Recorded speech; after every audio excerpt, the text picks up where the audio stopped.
because you haven't heard me, Michael Savage. Let me make it very clear to you. The National Felons League is spitting on America, not the fans. By doing this knee thing, which I'll tell you about in a minute, in a way maybe you don't know, it all started with one failed player who was influenced by his radical Muslim girlfriend. Yes, she was born in Egypt, or both of her parents are from Egypt. It was when he started sleeping with the Egyptian girl that he suddenly hated America. So the failed player, influenced by the radical Muslim girlfriend, decided to make it about himself. As many of you know, I have just written a book about God. There's a passage from the Bible I'd like to quote for you. It's from Proverbs 3:31, and it reads, "Envy thou not the oppressor, and choose none of his ways." Today the oppressors are the bullies of the NFL, who kneel or hide when our national anthem is being played, forcing a captive audience to witness their vile, insulting, and uninformed view of what America stands for. I'll tell you what America stands for. We are a nation in which no citizen is treated differently under the law, regardless of their color, race, financial status, creed, or nation of origin. Even these hysterical millionaires have rights. So I encourage all of you to do the same. Exercise your rights. Turn off your TVs. Do not choose the ways of the anarchists, the ignorant, whether they take the form of neo-Nazis, Antifa, or professional athletes. And let me repeat, the national anthem is what they are protesting, is it not? The national anthem is about a nation, not about a president. So when President Trump says players who protested the national anthem being played before games should be fired from their teams over the weekend, well, the whole world exploded. Yesterday, America was treated to NFL players taking a knee, or sitting or locking arms while the national anthem was being played in protest of what the president said.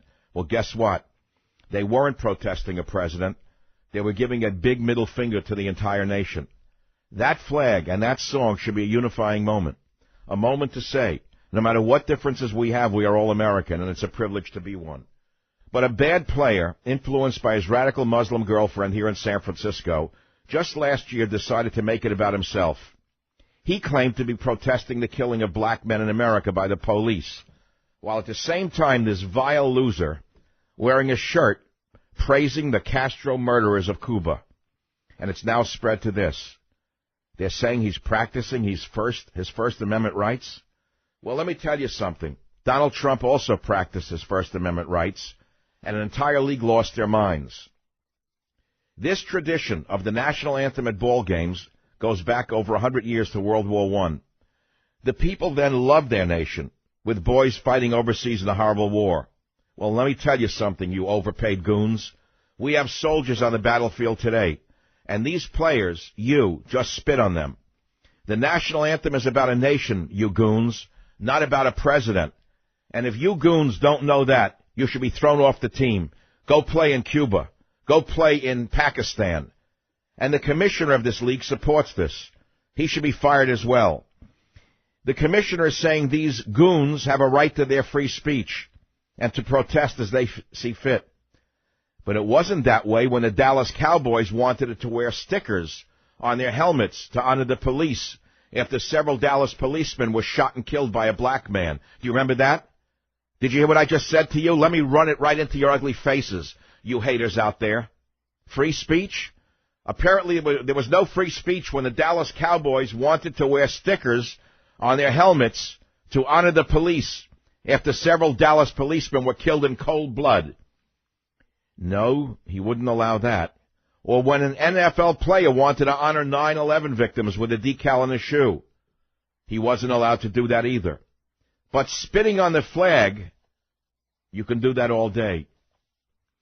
But people will still defend these thugs who spit on everything good about America, saying it's their right. But is it? Is it really their right? Yes, they can say what they want, but shouldn't they be accountable for what they say? I think they should.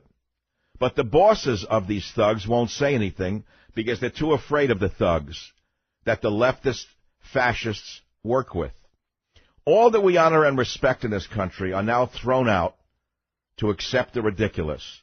Suddenly man is woman, woman is man, America is bad, the Soviet Union was good. and Russia is bad. The civil rights movement never happened. Minorities are now more oppressed than ever. It's all lies. It's all upside down. The fact that these players can do what they did yesterday with no repercussions whatsoever disproves all of their arguments. Where else could you do this on this planet? Tell me where. They claim they're living in a dictatorial regime. They'd be killed or put in torture prisons if they did it in North Korea or in Iran or any of the other true dictatorships.